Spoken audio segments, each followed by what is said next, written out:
நாளைக்கு காலையில் நீங்கள் போய் உங்களோட ஆஃபீஸில் உட்காரும்போது யூ ஆர் ஃபயர்ட் அப்படின்னு சொல்கிறதுக்கு நிறைய சான்சஸ் இருக்குது. ஸோ இந்த வீடியோவில் நீங்களும் நானும் ஜாப்லேருந்து ஃபயர் பண்ணப்படுறதுக்கான ஒரு 5 to 6 ரீசன்ஸை வந்து லிஸ்ட் அவுட் பண்ணுறேன். இந்த அறிகுறி இருந்துச்சுன்னா சீக்கிரம் ஃபயர் பண்ணிடுவாங்க. ஸோ இது எல்லாத்தையும் கொஞ்சம் அவாய்ட் பண்ண பார்த்தீங்கன்னா ஈஸியாக ஃபயர் ஆகாமல் ஜாலியாக ஜாப் செஞ்சுட்டு இருக்கலாம்னு சொல்ல மாட்டேன். ஜாப் செய்யறது ஒரு கஷ்டமான விஷயம் எனக்கு தெரியும். ஸோ நம்ம வீடியோக்குள்ளே போவோம். வெயிட் வீடியோக்குள்ளே போகிறதுக்கு முன்னாடி ஒரு விஷயம் சொல்கிறேன். உங்களோட ஜாபை நம்பி இஎம்ஐ, கடன், லோன், டெப்ட், கமிட்மெண்ட்ஸ் எதுலேயும் போய் மாட்டிக்காதீங்க. ஹார்ட்லேருந்து சொல்கிறேன். நிறைய பேர் கஷ்டப்பட்டு இருக்காங்க. டெடிகேட்டடான வீடியோலாம் மேக் பண்ணியிருக்கேன்.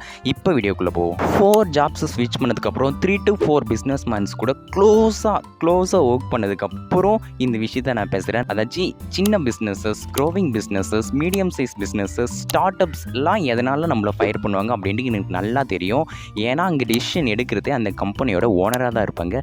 அவங்க இந்த மாதிரி திங்க் பண்ணுவாங்கன்ட்டு எனக்கு நல்லா தெரியும். ஏன்னா அவங்க கூட க்ளோஸாக ஒர்க் பண்ணியிருக்கேன். அதனால தான் இந்த வீடியோவில் இந்த தீமை பேஸ் பண்ணி பேச போகிறேன். இந்த மாதிரி சின்ன businesses, start ups, growing business எல்லாம் எதனால நம்மளை ஃபயர் பண்ணுவாங்க அப்படின்ட்டு எனக்கு நல்லா தெரியும். ஸோ அந்த தீமில் நம்ம வந்து டிஸ்கஸ் பண்ணுவோம். இங்கே ஃபர்ஸ்ட் ரீசன் என்னென்னா, அந்த மாதிரி ஸ்மால் பிஸ்னஸ் ஓனர்ஸ் என்ன நினைப்பாங்கன்னா, அவங்க பே பண்ணுற ஒவ்வொரு ரூபிக்கும் நீங்கள் ஒர்க் பார்த்துருக்கணும். அவங்க பே பண்ணுற அமௌண்ட்டுக்கு ஈக்குவல் அமௌண்ட் ஆஃப் ரிசல்ட்டை வந்து அவங்க எக்ஸ்பெக்ட் பண்ணுவாங்க. இன்கேஸ் நீங்கள் வந்து அவங்க பே பண்ணுற அமௌண்ட்டுக்கு ஓத் இல்லை, எவ்வளோ மணி உங்களுக்கு பே பண்ண வேணாம் அப்படின்னு நினச்சாங்கன்னா ஃபயர் பண்ணிடுவாங்க. ஸோ ஃபர்ஸ்ட் ரீசன், அவங்க பே பண்ணுற அமௌண்ட்டுக்கு ஈக்குவல் அமௌண்ட் ஆஃப் ரிசல்ட்டை நீங்கள் ப்ரொடியூஸ் பண்ணணும்.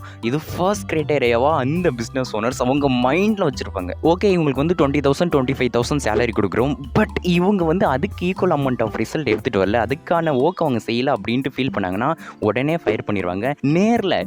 நேரடியாக நிறைய பேரை பார்த்துருக்கேன். என் கண்ணு முள்ளால் நிறைய பேரை ஃபயர் பண்ணியிருக்காங்க. ஸோ இது ஃபர்ஸ்ட் மைண்டில் வச்சுக்கோங்க. செகண்ட் ஒன் ரீசன் எதுனா, இந்த ஒரு ரீசன்னால் மட்டும்தான் அப் டு 90% ஆஃப் டைம் வந்து நீங்கள் வந்து ஃபயர் பண்ணப்படுறதுக்கு நிறைய சான்சஸ் இருக்குது. அந்த விஷயம் என்னென்னா, நீங்கள் அந்த ஜாப் தேவையான ஸ்கில்லில் கொஞ்சம் லேக் ஆகுறீங்க. அந்த ஸ்கில் வந்து உங்களுக்கு கொஞ்சம் கம்மியாக இருக்குது, அந்த ஜாப் தேவையான ஸ்கில்லில் லேக் ஆகுதுன்னா கண்டிப்பாக ஃபயர் பண்ணிடுவாங்க. இன்கேஸ் இனிஷியலாக உங்களுக்கு அந்த ஜாப் தேவையான ஸ்கில் இருந்திருக்கு அப்படின்னு நினச்சிருக்கலாம், இல்லை அந்த ஸ்கில் உங்களுக்கு இருந்திருக்கலாம், பேசிக்காக இருந்திருக்கலாம், ஓவர் டைமில் டெவலப் ஆகும் அப்படின்னு நினச்சிருக்கலாம். பட் ஓவர் த டைம் வந்து அவங்க பார்ப்பாங்க, அந்த ஸ்கில்லை நீங்கள் வந்து ஸ்ட்ராங்காக இல்லை, அந்த ஸ்கில்லில் லேக் ஆகுறீங்க, அந்த ஸ்கில்லை வந்து கொஞ்சம் பேசிக்காக தான் இருக்கீங்கன்னா கண்டிப்பாக யோசிக்காமல் ஃபயர் பண்ணிடுவாங்க. அவங்க நீங்கள் செய்கிற அந்த ஒர்க்கான ஸ்கில் பக்காவாக இருக்குன்னு எதிர்பார்ப்பாங்க. ஸோ அந்த ஸ்கில்லில் லேக் ஆனீங்கன்னா கண்டிப்பாக யோசிக்காமல் ஃபயர் பண்ணிடுவாங்க. என்ன கூட இதே ரீசன்னால தான் ஒரு இன்டர்ன் வந்து ஃபயர் பண்ணாங்க. நான் அந்த ஜாப் தேவையான ஸ்கில் வந்து ரொம்ப பேசிக்காக இருந்துச்சு, யோசிக்காமல் வித்தின் 1 monthலேயே ஃபயர் பண்ணிட்டாங்க. ஸோ ஸ்கில்லில் லேக் ஆனீங்கன்னா கண்டிப்பாக ஃபயர் பண்ணிடுவாங்க. எக்ஸாம்பிள் பார்த்தா, நீங்கள் ஒரு சேல்ஸ் பர்சனாக இருக்கீங்க, நீங்கள் லீட்ஸ் எடுத்துகிட்டு வரலாம், ஃபயர் பண்ணிடுவாங்க. நீங்கள் ஒரு டிஜிட்டல் மார்க்கெட்டராக இருக்கீங்க, அவங்களோட டிஜிட்டல் மார்க்கெட்டிங் ஒழுங்காக ஹேண்டில் பண்ணலாம், ஃபயர் பண்ணிடுவாங்க. சோஷியல் மீடியா மார்க்கெட்டராக இருக்கீங்க, சோஷியல் மீடியா வந்து ஒழுங்காக ஹேண்டில் பண்ணல, க்ரோத் இல்லை சோஷியல் மீடியாவில் அப்படின்னா ஃபயர் பண்ணிடுவாங்க.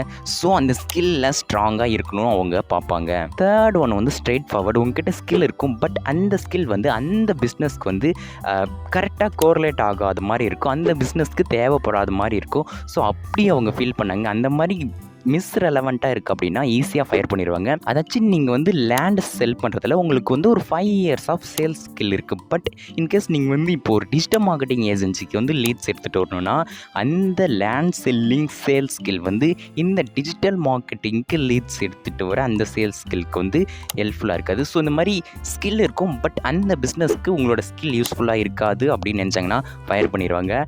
இதையும் நான் கண்ணால் பார்த்துருக்கேன். ஸோ நம்ம நெக்ஸ்ட் ஒன் போவோம். ஃபோர்த் ஒன் வந்து கொஞ்சம் டிஃப்ரெண்ட்டாக இருக்கும். இது என்னென்னா, உங்ககிட்ட அந்த ஸ்கில் வந்து ஸ்ட்ராங்காகவே இருக்கும், இல்லை அந்த ஸ்கில் வந்து நல்லா இன்டர்மீடியட் லெவலில் பக்காவாக தான் இருப்பீங்க, பட் நீங்கள் அந்த ஜாப்க்கு தேவையான ரிசல்ட்ஸை வந்து ப்ரொடியூஸ் பண்ணலன்னா யோசிக்காமல் ஃபயர் பண்ணுவாங்க. எக்ஸாம்பிள் பார்த்தா, நீங்கள் ஒரு சேல்ஸ் எக்ஸிக்யூட்டிவாக இருக்கீங்க, நீங்கள் வந்து எந்த லீட்ஸும் எடுத்துகிட்டு வரல, எந்த கஸ்டமரையும் எடுத்துகிட்டு வரல, எந்த செல்லிங்கும் பண்ணல, எந்த ப்ராடக்ட்டையும் செல் பண்ணல, எந்த சர்வீஸையும் செல் பண்ணல அப்படின்னா அவங்களுக்கு நீங்கள் தேவையில்லை, உங்களை யோசிக்காமல் ஃபயர் பண்ணிடுவாங்க.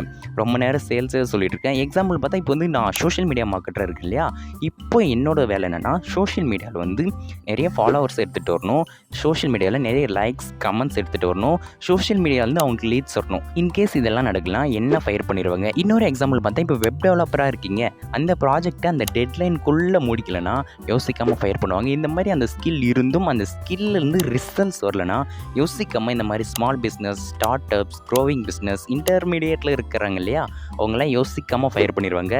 நிறைய ஃபயரை கண்ணால் பார்த்து அது நார்மலான விஷயம் ஆயிடுச்சு. ஸோ அந்த ஸ்கில்லேருந்து ரிசல்ட் எடுத்துகிட்டு வர மாதிரியே அந்த ஸ்கில்லில் ஸ்ட்ராங் ஆகுங்க. 5th ரீசன் ஆனால் ஒரு சில கம்பெனிஸில் வந்து எம்ப்ளாயீஸ் வந்து ஹையர் பண்ணிடுவாங்க. அதாச்சும் வந்து அந்த ஜாபில் அவங்களுக்கு வந்து பேசிக்கான இல்லை இன்டர்மீடியட் லெவல் ஸ்கில் இருந்தால் ஓகே, அவங்க ஓவர் த டைம் வந்து லேர்ன் பண்ணிப்பாங்க, ஓவர் த டைம் வந்து ட்ரெயின் பண்ணிக்கலாம், அவங்க அந்த விஷயத்தை வந்து சீக்கிரமாக கற்றுக்கிட்டு நம்மளுக்கு வந்து ரிசல்ட்ஸை ப்ரொடியூஸ் பண்ணுவாங்க அப்படின்னு நினைப்பாங்க. ஸோ என்ன பண்ணுவாங்கன்னா, ஸோ அவங்ககிட்ட பேசிக்காக இன்டர்மீடியட் லெவல் தான் ஸ்கில் இருக்கனாலையும் ஹையர் பண்ணிடுவாங்க. பட் அந்த மாதிரி ஹையர் பண்ணதுக்கப்புறம் நீங்கள் அந்த ஸ்கில்லை லேர்ன் பண்ணுறதுக்கு ரொம்ப டைம் எடுக்கிறீங்க, இல்லை உங்களுக்கு அந்த விஷயத்தை ட்ரெயின் பண்ணுறதுக்கு ரொம்ப டைம் ஆகுதுன்னா, உங்களோட லேர்னிங் இல்லை அடாப்டேஷனுக்காக வந்து ரொம்ப ஸ்லோவாக இருக்குன்னா அவங்க ஃபயர் பண்ணுவாங்க. உங்களை 1 மந்த் பார்ப்பாங்க, 2 மந்த் பார்ப்பாங்க. ரொம்ப ஸ்லோவான லேர்னிங் கர்வ் இருக்குது, ரொம்ப ஸ்லோவாக கற்றுக்கிறீங்க, ரொம்ப ஸ்லோவான ப்ராசஸில் போயிட்டுருக்கீங்கன்னா யோசிக்காமல் ஃபயர் பண்ணிடுவாங்க. ஸோ இதையும் உங்களோட மைண்டில் வந்து கீப் பண்ணிக்கோங்க.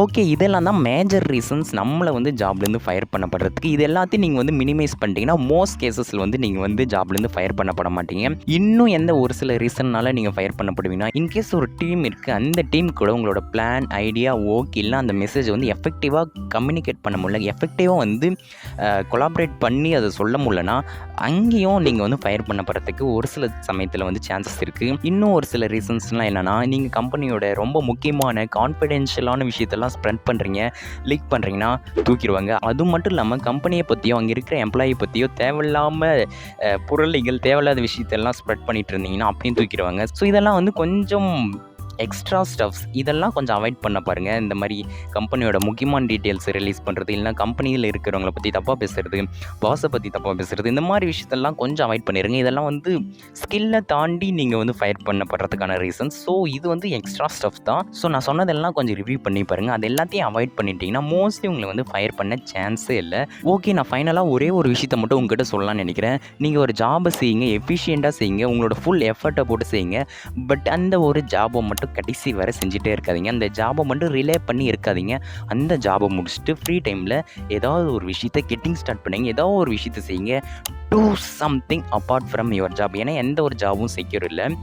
ஒரு பிஸ்னஸ் மேன் கிட்ட அந்த ஒர்க்கு செஞ்சு கொடுக்கறதுக்காக அவங்க மணி கொடுக்குறாங்க அப்படின்ற ஒரு மைண்ட் செட்டில் செய்யுங்க.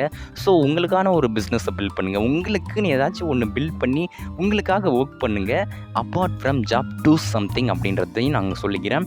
இந்த வீடியோ உங்களுக்கு பிடிச்சிருந்தா லைக் பண்ணுங்கள், ஷேர் பண்ணுங்கள், கமெண்ட் பண்ணுங்கள், எல்லாம் பண்ணுங்கள். என்னோட நேம் வந்து ஏகே. இந்த வீடியோ பிடிச்சிருந்ததுக்கு சொல்லிட்டேன். ஓகே, உங்களை ஒரு நெக்ஸ்ட் வீடியோவில் பார்க்குறேன். பாய்.